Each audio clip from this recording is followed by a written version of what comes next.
Hello दोस्तों, कैसे हो?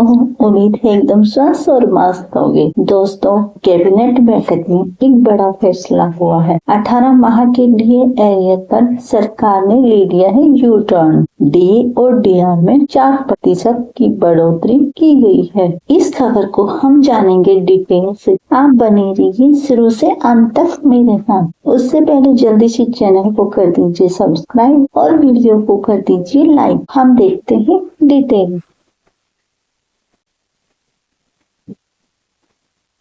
केंद्र सरकार के कर्मचारियों और पेंशनर्स के लिए महंगाई भत्ता एक महत्वपूर्ण विषय है। हाल ही में कैबिनेट बैठक में 54% डीए और 18 महीने के डीए एरियर को लेकर चर्चा हुई, जिसने लाखों सरकारी कर्मचारियों और पेंशनर का ध्यान खींचा। हालांकि सरकार ने इस मुद्दे पर जो निर्णय लिया है वह कई लोगों के लिए निराशाजनक हो सकता है। आज हम जानेंगे कि यह फैसला किस तरह से कर्मचारियों और पेंशनर को प्रभावित कर सकता है। महंगाई भत्ता और एरियर पर सरकार का क्या फैसला है, इसको हम जानेंगे। महंगाई भत्ता सरकारी कर्मचारियों और पेंशनर्स को उसकी सैलरी या पेंशन में बढ़ती महंगाई की भरपाई के लिए दिया जाता है। कोरोना महामारी के दौरान सरकार ने 18 महीने की डीए एरियर को रोक दिया था। अब जब स्थिति सामान्य हो चुकी है तो कर्मचारियों को उम्मीद थी कि उन्हें इसका रुका हुआ डीए एरियर मिल जाएगा। हालांकि कैबिनेट बैठक में सरकार ने 54% बढ़ोतरी की घोषणा तो की है, लेकिन 18 महीने के रुके हुए डीए एरियर का देने से इनकार कर दिया। यह फैसला कई सरकारी कर्मचारियों के लिए निराशाजनक साबित हुआ है। योजना का नाम है महंगाई भत्ता। ये केंद्र सरकार इसको लागू करने वाली संस्था है। ये सरकारी कर्मचारियों और पेंशनर के लिए है जो जनवरी 2020 से जून 2021 रुके हुए एरियर का समय नई डीए दर 54% एरियर भुगतान स्थिति अस्वीकार। अंतिम निर्णय कैबिनेट बैठक में लिया जाएगा। प्रभाव लाखों कर्मचारी और पेंशनर।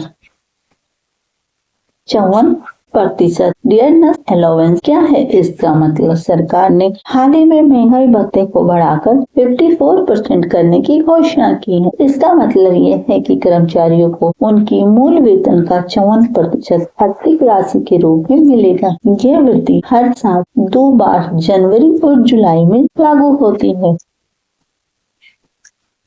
डीए कैलकुलेशन एग्जाम्पल, अगर किसी कर्मचारी की मूल वेतन 20,000 रूपए है तो 54% डीए के अनुसार उसे 10,800 अतिरिक्त रूपए मिलेंगे। यह वृद्धि निश्चित रूप से कर्मचारियों की आय में सुधार करेगी, लेकिन रुके हुए 18 महीने के एरियर का भुगतान न होने से उनकी उम्मीदों पर पानी फिर गया है। 18 महीने का रुका हुआ डीए एरियर क्यों नहीं मिलेगा? सरकार ने स्पष्ट किया है कि कोरोना महामारी के दौरान आर्थिक संकट को देखते हुए यह निर्णय लिया गया था कि डीए और डीआर को अस्थायी रूप से रोका जाएगा। अब जब आर्थिक स्थिति सुधर चुकी है तो कर्मचारियों ने उम्मीद जताई थी कि उन्हें उनका रुका हुआ एरियर मिलेगा, लेकिन सरकार ने इसे अस्वीकार कर दिया है। इसके कारण जानते हैं। 8 बोझ, अगर सरकार रुका हुआ डीए एरियर देती है तो इस पर लगभग 34,000 करोड़ का खर्च आएगा। राजकोषीय घाटा, कोरोना महामारी के दौरान राजकोषीय घाटे में वृद्धि हुई थी, जिसे नियंत्रित करना अभी भी चुनौतीपूर्ण है। अन्य योजनाओं की प्राथमिकता, सरकार अन्य कल्याणकारी योजनाओं पर फोकस कर रही है। कर्मचारियों की प्रतिक्रिया, सरकार के इस फैसले से सरकारी कर्मचारी और पेंशनर काफी नाराज हैं। उन्होंने इसे अपने अधिकारों का हनन बताया। कई कर्मचारी संगठनों ने इस फैसले के खिलाफ प्रदर्शन करने की योजना बनाई है, जिसका कारण है रुका हुआ एरियर उनका हक है। कोरोना महामारी के दौरान उन्होंने भी कठिनाइयों का सामना किया। सरकार को इस फैसले पर पुनर्विचार करना चाहिए। महंगाई भत्ता बढ़ोतरी से लाभ, महंगाई भत्ता से कुछ राहत मिलेगी क्योंकि उनकी मासिक आय बढ़ेगी, बढ़ती महंगाई का सामना करने में मदद मिलेगी। रिटायरमेंट के बाद मिलने वाले लाभ जैसे ग्रेजुएटी और पेंशन भी बढ़ेगी। आने वाले समय में संभावना क्या है? भले ही सरकार ने अभी रुके हुए डीए एरियर को देने से इनकार कर दिया हो, लेकिन भविष्य में इस पर पुनर्विचार किया जा सकता है। सरकारी संगठनों द्वारा किए जा रहे विरोध प्रदर्शन शायद सरकार को अपना फैसला बदलने पर मजबूर कर सकते हैं।